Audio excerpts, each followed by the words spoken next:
On September 14, 2015, two black holes collided 1.3 billion light-years away. In less than a second, roughly 3 suns' worth of mass erupted as gravitational wave energy. By the time that violence reached Earth, it changed a 4-kilometer detector arm by less than 1,000th of a proton's width. Somehow, a machine measured it. This is LIGO, the Laser Interferometer Gravitational Wave Observatory. Inside its long steel tubes, laser light travels through an ultra-high vacuum toward mirrors hanging with extraordinary precision. Every part of the machine serves one purpose: catching a tremor in space-time. Scientists did not build LIGO to take sharper pictures of distant galaxies. They built it because some of the universe's most violent events reveal almost nothing through ordinary light. When two black holes collide, there may be no bright image of the merger itself. The space around them, however, can ripple. For most of history, astronomy depended almost entirely on electromagnetic radiation.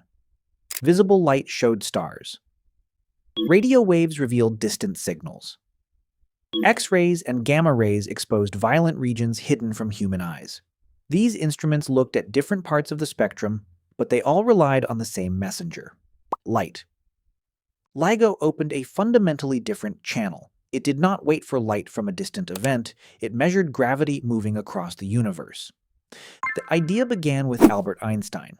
In 1916, general relativity described gravity not simply as an invisible force, but as the shape of space-time itself. Imagine a flat grid bending beneath a heavy object. Massive bodies curve that grid, and other objects follow the curved geometry around them. Einstein realized that if enormous masses accelerated violently, they should disturb that geometry. The disturbance would travel outward as gravitational waves. These are not sound waves moving through air. They are not particles striking a detector. They are waves in the shape of space itself. Picture a square drawn on a flexible grid. As a gravitational wave passes, the square becomes tall and narrow. A moment later, it becomes short and wide. Space stretches in one direction while squeezing in another.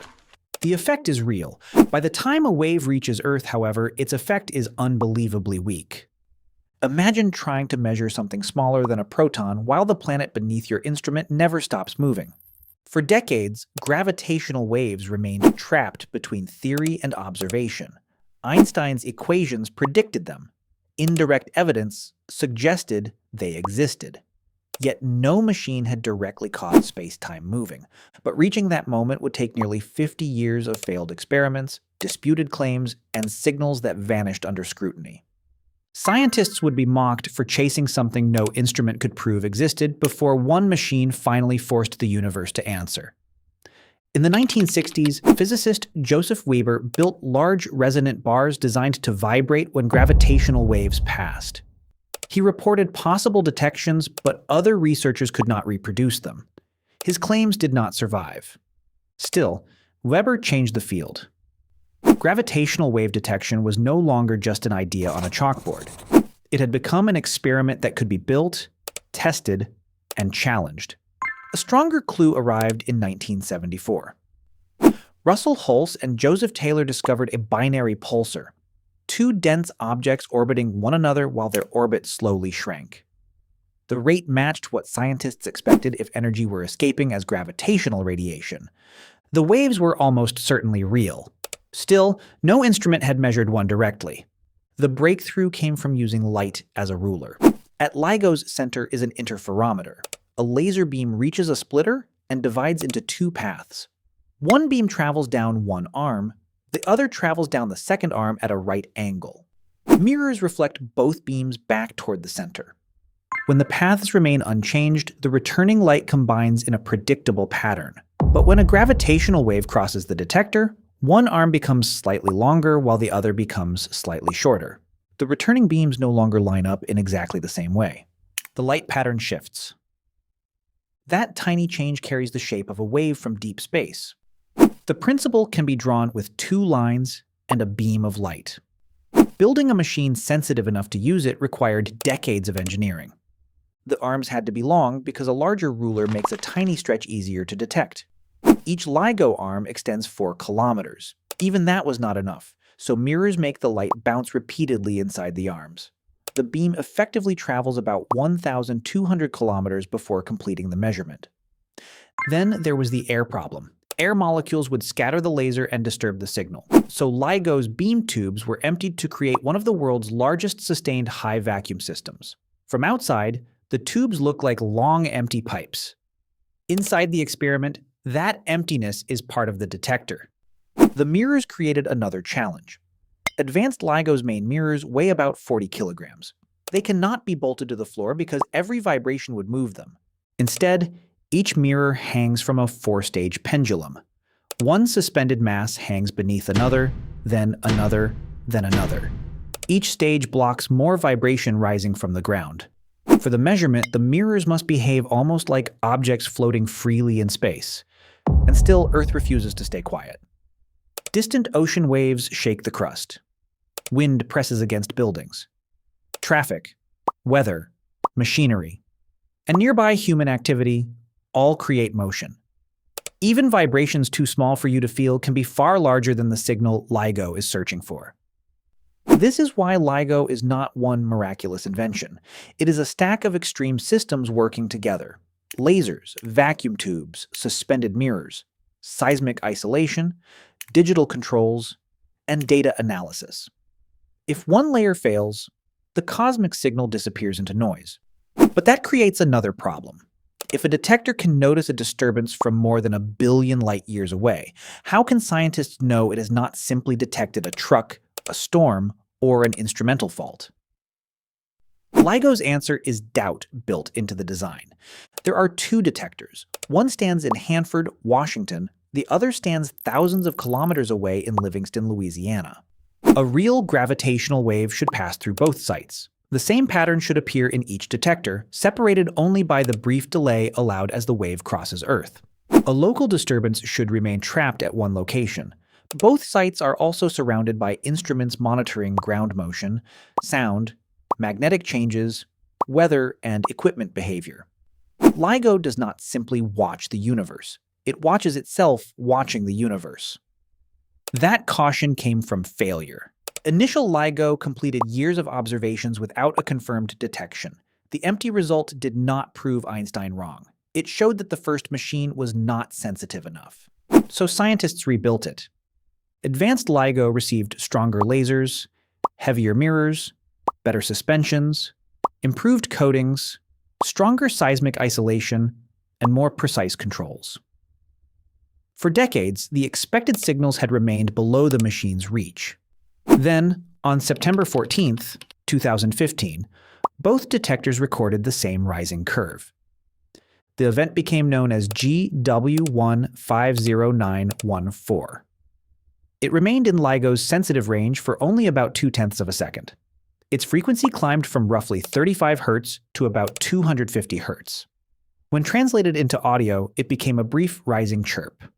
The signal appeared in both detectors with the same distinctive shape. Inside that tiny chirp were 2 black holes. One held about 36 times the mass of the Sun. The other held about 29.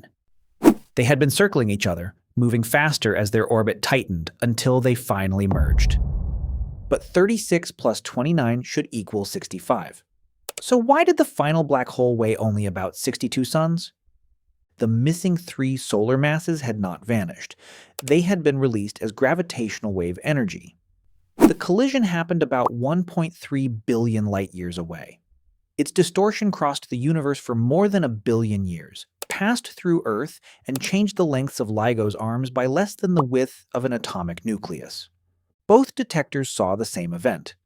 The waveform matched what scientists expected from merging black holes. This was not a local vibration or a questionable hint. Space-time had moved, and LIGO had measured it.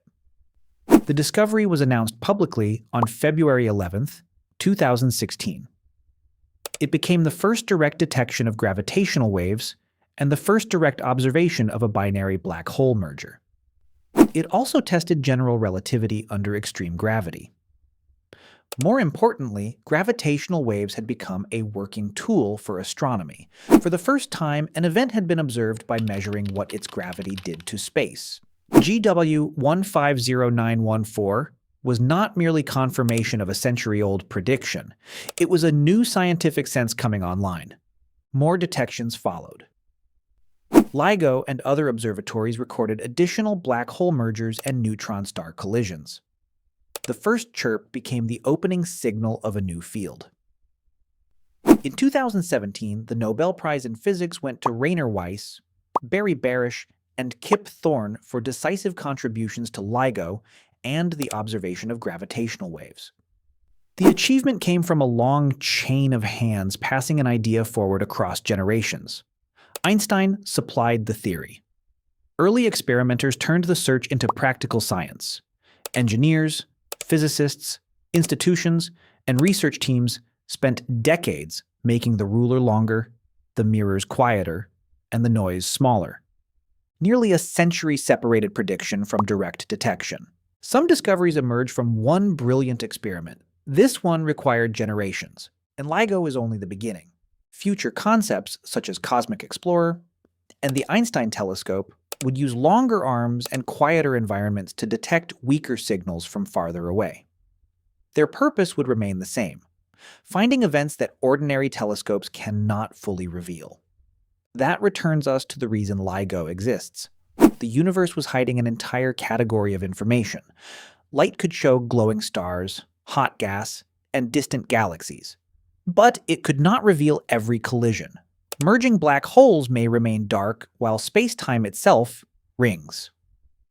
To observe those events, scientists had to measure reality flexing. LIGO answered a question that once sounded almost philosophical. Can human beings detect the shape of space changing? After decades of failed searches, rebuilt instruments, and relentless noise, the answer arrived as one small chirp. The waves had always been crossing stars, planets, buildings, and people without notice. LIGO finally gave those invisible ripples a line on a graph. It gave them a sound we could hear. That's how LIGO showed us that the universe is far from silent. Subscribe for more deep dives into the science shaping our reality.